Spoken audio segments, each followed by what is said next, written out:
Good afternoon, ladies and gentlemen. My name is Mike DiGiacomo, and I'm the U.S. Attorney here in the Western District of New York. And standing behind me are the folks that help bring this case before the court and brings to a close today the criminal actions of a disgraced former DEA agent who conspired to corruptly protect drug dealers, the same individuals he was employed to investigate and prosecute. And this agent, as we all know, when you're a trained federal agent like this individual from the DEA, he was trained to investigate narcotics traffickers, thereby making him knowledgeable of DEA policies and procedures. And what he did is he took those policies or knowledge and he utilized it to protect his friends. And what did he do during the span of 2008 to 2019? Some of the conduct he undertook is he exposed the identity of confidential informants. He created false DEA reports. He filed false confidential source records. And he falsely opened files.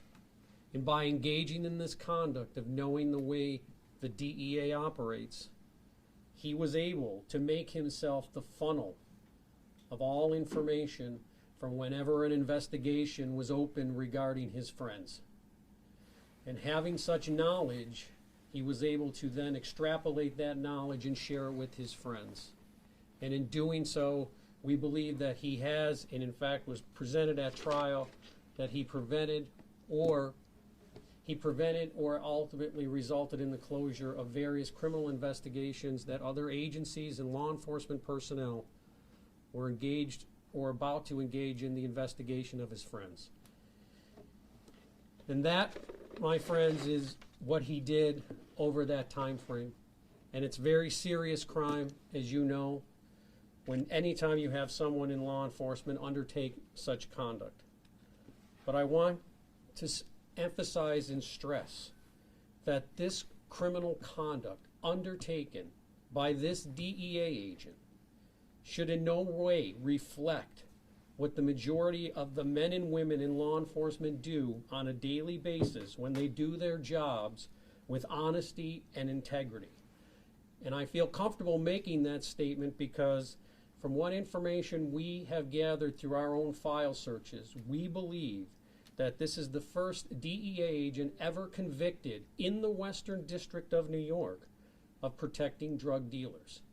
So we want to emphasize this is serious conduct. This office took the matter very seriously and saw the matter through. It resulted in 2 trials, as you know, but again, I need to emphasize this rogue agent should in no way reflect what the men and women in law enforcement do on a daily basis, as they do it every day with honesty and integrity. And with that, I will turn it over to you if you have any specific questions. I know most of you were in court today, but I will entertain questions. Are you disappointed with the sentencing? You know, sentencing is a delicate scenario. I mean, if you have, we filed a sentencing position paper, which we thought was a fair sentence. And of course, the defense filed a position which they thought were a fair sentence. And ultimately, as we know, sentencing boils down and falls into the hands of the judge. And the judge has various factors. The judge takes into consideration our position, takes into consideration the defense position, and does his or her own investigation into the facts, and is required under the law to impose a sentence which he or she feels is fair, just, and reasonable under all the facts and circumstances. And I believe Judge Villardo today put on the record for the reasons he felt that the sentence of which he imposed was an adequate sentence based on the facts. Would 5 years deter, I'm sorry, Dave, would 5 years deter another officer considering committing acts similar to Mr. Bongiovanni? Is that enough to deter them? Well, I think any criminal sentence for someone who's in law enforcement is a deterrent, okay? I mean, I don't know how many people would want to go to jail on any given day, let alone someone in law enforcement. So for me to say, as I'm standing here today, that 5 years is an adequate deterrent, 10 years is an adequate deterrent, 20 years is an adequate deterrent. Every individual operates differently, and so there is no clear set number that I can say would reflect the true deterrent for someone in the future. You know, a lot was made by the other side about how Bongiovanni was,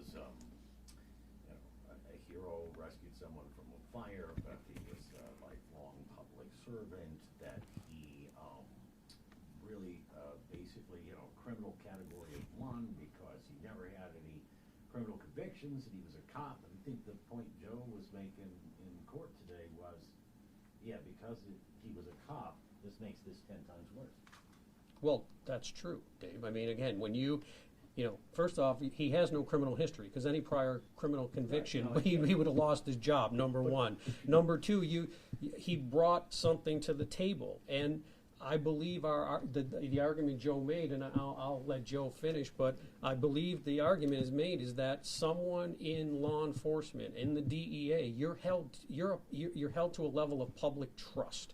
And although you've done those things that defense counsel has pointed out, all things that the judge took into consideration, and then he has to take into consideration, nevertheless, the conduct undertaken by someone sworn to uphold the laws and the Constitution of the United States, which include prosecuting and investigating drug transactions, and then you discard that to protect your friends and use that information for their benefit, yes, makes it, we believe, made it a more egregious type of crime. And I'll defer to Joe if I, you go ahead. I mean, that was I thought, and correct me if I'm wrong, one of the key points you were trying to make was he not only should have known better, but he did this as a cop, and that makes it 10 times worse. Yeah, that's the argument we advanced. I think the U.S. Attorney just encapsulated it quite well. So I don't really have much to add beyond that, Dave. Going to the diplomatic corps next time. What about the remarks he made, his honor to the badge of what he said in court? How do you respond to that? Well, you were there. What did he say?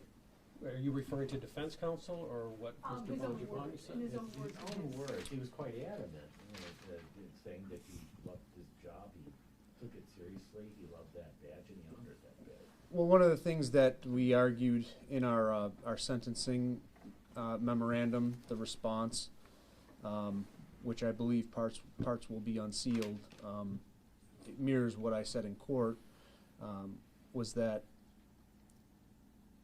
the people that he worked with all those years, some former U.S. attorneys, assistant U.S. attorneys who commended him in various cases many years ago, obviously didn't know he was also engaged in criminal conduct along the way, or they wouldn't have given him those awards, they wouldn't have, sent him those emails thanking him for his work. He wouldn't have been in the position that he was in to engage in the conduct. So, Is this, because of his conviction, does this screw up any other cases for you guys, for lack of a better term? I mean, defendant Bongiovanni, I mean, he really wasn't actively involved in a lot of cases, but I mean, to defer to Joe as to specifics. But obviously, Dave, as you know, we can't get into specifics of cases that are open or investigation. Right up there, Joe, I know you. You talk about the impact this has on public trust. Yes. And all the beyond what he was accused of doing, the ancillary, what do they call, collateral damage that goes on. And the point of my question is, will we see collateral damages with appeals of convicted people based on his involvement in the case because he was convicted of something else? well, I certainly argued in my memorandum that anyone, for example, convicted in a case that he handled, a person of color, may have reason to question their case, and that goes to the public trust factor, right? There were allegations in the case regarding racial animus that were expressed, that were discussed at sentencing, but if any individuals, the U.S. Attorney's right, there was not a lot of active casework done by this agent, let's say in the last 5 or so years of his career, so there were not a lot of cases that he was handling. At a certain point, as you may recall from trial testimony, when we started to get indications that there was an issue with respect to this agent, this office took steps to not permit him, and this was public trial testimony, to not permit him to swear out affidavits or to testify. And beyond that, if there were to be an individual out there whose case was handled by this agent, that individual would be able to potentially bring that to the court's attention, and we don't have any cases that are impacted in that way at this time. One could argue, and in fact, I know people that have argued this, if Joseph Bongiovanni's supervisor had done his job, this would have never happened. It would have been nipped in the bud pretty quickly. But he didn't follow up on anything. He just let him go free, basically. Well, I think part of that is to second guess a supervisor is very, people can draw that conclusion, okay? His supervisor didn't do his job. But you have to understand that when you're in a supervisory role, you oftentimes rely on the information that's being provided to you. And up until that time, I mean, if you look at the time Agent Bongiovanni was with DEA, he was an experienced agent, and you would have an I don't want to say an obligation, you would have a feeling of trust of what he is telling you is accurate. You're not going to micromanage everybody, but you have to rely on some of the information you're given, especially when it's coming from an agent with the level of experience that he had. But isn't there now a lesson to learn here? That a supervisor shouldn't just take an agent's word, even though he trusts him, that he should still, check in on it? I mean, I don't know what the policies, if any changes DEA has undertaken or will undertake. That's not, I don't have direct knowledge of what they're doing. But anytime you face a situation like this, I'm sure there is some self-reflection to see what exactly did we miss and what changes, if anything, should be done. But as I sit here today, I cannot tell you what DEA has done or hasn't done. But again, when you face a situation like this where one of your own engages in the conduct of which this agent did, I think anybody would go back and take a look at to see what it is we potentially missed. Anything else? All right, folks, thank you for your time.